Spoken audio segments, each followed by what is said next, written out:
আসসালামু আলাইকুম দর্শক, আজকে আলোচনা করব হিজড়া সন্তান কেন হয়, অর্থাৎ তৃতীয় লিঙ্গের সন্তান কেন জন্মগ্রহণ করে।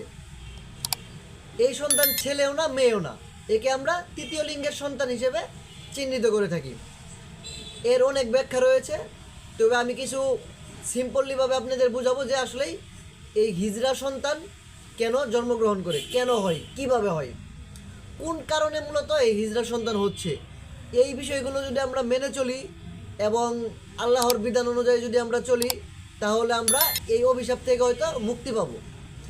তবে হিজড়া সন্তান আল্লাহরই একটি দান। তারপরে এখানে বলতে হবে যে আমাদের ভুল ত্রুটির কারণেই এই সন্তান হচ্ছে আমাদের সমাজে। কারণ আমরা জানি ইসলামের দৃষ্টি থেকে অনেক ব্যাখ্যা রয়েছে এবং রাসূল সাল্লাল্লাহু আলাইহি সাল্লাম বলে গেছেন, সেই ব্যাখ্যা দেওয়ার আমার কোনো সাধ্য নেই। কারণ আমি ইসলাম সম্পর্কে এত হাদিস বলবো, হয়তো কোনো একটা ভুল হতে পারে। তো আপনারা বড় কোনো আলেম ওলামার কাছ থেকে ইসলামে কি দিক নির্দেশনা দিয়েছে, ইসলাম কি বলতেছে হিজড়া সন্তান সম্পর্কে জেনে নেবেন ইনশাল্লাহ।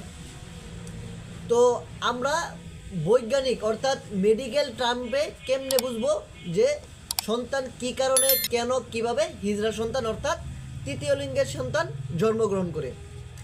আমরা জানি একটি পুরুষের দেহে 23 জোড়া ক্রোমোজোম রয়েছে, অর্থাৎ 46 জোড়া। এর মধ্যে 22 জোড়া হচ্ছে অটো ক্রোমোজোম আর 1 জোড়া হচ্ছে সেক্স ক্রোমোজোম। সেমভাবে মেয়েদেরও 23 জোড়া ক্রোমোজোম রয়েছে, 22 জোড়া অটো ক্রোমোজোম আর 1 জোড়া হচ্ছে সেক্স ক্রোমোজোম। ছেলেদের রয়েছে এক্স ওয়াই আর মেয়েদের রয়েছে এক্স এক্স। এই এক্স আর ওয়াই যখন মিলিত হয় তখন আমাদের কি হয়, পুত্র সন্তান জন্মগ্রহণ করে। আর যখন এক্স এবং এক্স মিলিত হয় তখন আমাদের কন্যা সন্তান জন্মগ্রহণ করে। এটা মেডিকেলের ভাষায় যে ছেলে এবং মেয়ে কিভাবে জন্মগ্রহণ করে, কেন হয়, এটুক। আর হিজড়া সন্তান হওয়ার পিছনে একটি কারণ রয়েছে, সেটি হচ্ছে যে আমরা কিন্তু আরেকটা বিষয় জানি যে এই অন্ডকোষ থেকে পুরুষ হরমোন নিষ্কৃত হয় আর ডিম্বকোষ থেকে এক কথায় মানে মেয়েদের যে হরমোন রয়েছে ইস্ট্রোজেন, এই হরমোনটা নিষ্কৃত হয়। তো এখন আমরা দেখতে পাচ্ছি যে এক্স এবং এক্স মিলিত হলে মেয়ে সন্তান জন্ম নিচ্ছে এবং এক্স এবং ওয়াই মিলিত হলে ছেলে সন্তান জন্ম নিচ্ছে।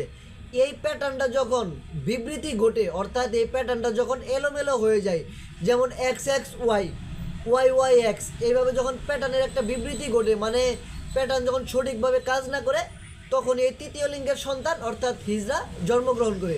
যেমন থাকতে পারে এক্স ওয়াই ওয়াই, তারপরে থাকতে পারে আপনার ওয়াই এক্স এক্স। এখানে কিন্তু না পুরুষ নির্ধারণ করতেছে না মহিলা নির্ধারণ করতেছে, এটি কিন্তু লিঙ্গ নির্ধারণ করতে বিবৃতি ঘটছে, অর্থাৎ লিঙ্গ নির্ধারণে বাধাপ্রাপ্ত হচ্ছে। আর বাধাপ্রাপ্ত হওয়ার কারণে এখানে কিছু মেইলি স্বভাব এসে পড়ছে, আবার কিছু পুরুষের স্বভাবও প্রকাশ পাচ্ছে।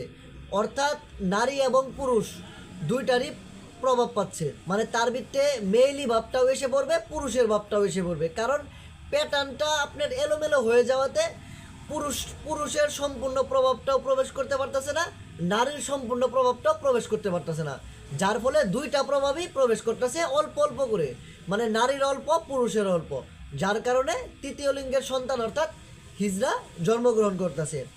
আরেকটা বিষয় হচ্ছে যখন মেয়েদের মিন্স হয় অর্থাৎ মাসিক চক্র শুরু হয়, তখন কিন্তু আমাদের ইসলামের দৃষ্টি থেকেও সহবাস করা কি হারাম, অর্থাৎ স্বামী স্ত্রী মিলন করা কিন্তু হারাম। এ সময় যদি কোনো ব্যক্তি সহবাসে লিপ্ত হয়, সহবাস করে, সেই সময়ে যদি সহবাস করার পরে বাচ্চা কনসেপ্ট হয় অর্থাৎ প্রেগনেন্সি হয়ে যায়, তখনও কিন্তু এই তৃতীয় লিঙ্গের সন্তান অর্থাৎ হিজড়া জন্মগ্রহণ করতে পারে। কেননা আমরা জানি যে ওই সময় সহবাস করা হারাম ইসলামের দৃষ্টি থেকে। আর ওই সময় যদি সহবাস করে তখন কিনা শয়তান সহবাস করে, তখন ওই পুরুষের বীর্যটা মেয়েদের অভারিতে বা ডিম্বাশয়ে না গিয়ে ওই শয়তানের যে একটি বীর্য রয়েছে এটি প্রবেশ করে, যার ফলে সন্তানটা তৃতীয় লিঙ্গ বা হিজড়া হয়। এদিকেও আমাদের সতর্ক থাকতে হবে, কারণ এটা একটা আল্লাহ প্রদত্ত, প্রত্যেকটা মেয়েদেরই 7 দিন 5 দিন 3 দিন মিন্স হয়। এই সময় সহবাস করা হারাম, এই সময় সহবাস করবেন না। এই সময় সহবাস করলেও সন্তান হিজড়া বা বিকলাঙ্গ হতে পারে। এছাড়াও ইসলামের দৃষ্টি থেকে আরও অনেক ব্যাখ্যা বা কারণ হয়তো বা রয়েছে, এগুলো আপনারা জেনে নেবেন।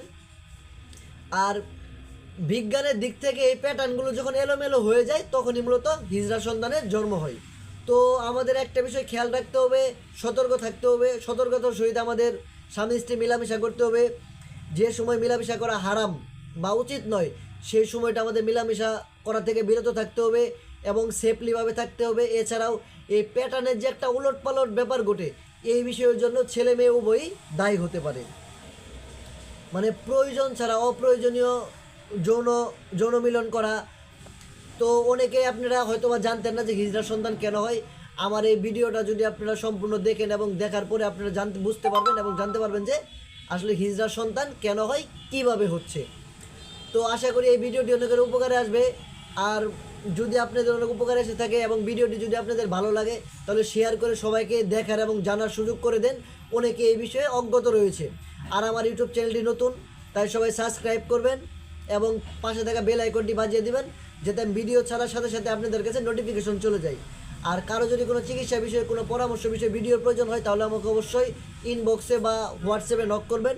আমি সেই বিষয়ে ভিডিও দেওয়ার চেষ্টা করব। সুস্থ থাকুন, ভালো থাকুন, ধন্যবাদ।